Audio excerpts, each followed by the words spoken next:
एक हरा भरा जंगल था। उसी जंगल में एक मासूम बच्चा रहता था।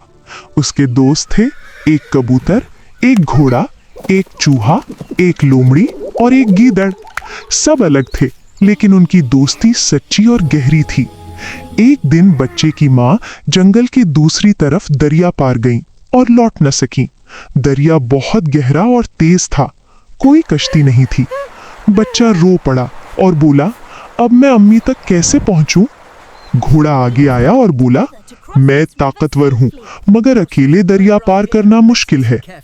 लोमड़ी ने सोचा और कहा, अगर हम सब साथ हों तो नामुमकिन भी मुमकिन हो सकता है। छोटा सा चूहा बोला, मैं छोटा हूं लेकिन दिल बहुत बड़ा है। कबूतर आसमान में उड़कर बोला, मैं ऊपर से रास्ता दिखाऊंगा। सबसे आखिर में गीदड़ आगे बढ़ा।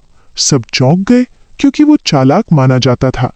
गीदड़ ने कहा, आज चालाकी नहीं, सिर्फ दोस्ती। घोड़ा पानी में उतरा, बच्चा उसकी पीठ पर बैठ गया। लोमड़ी और गीदड़ तैरते हुए साथ चले।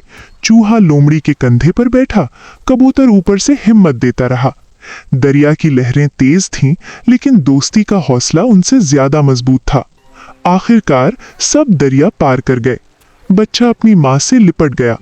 उस दिन जंगल ने सीखा, असली ताकत जिस्म में नहीं, दोस्ती और यकीन में होती है। और ये दोस्ती हमेशा के लिए अमर हो गई।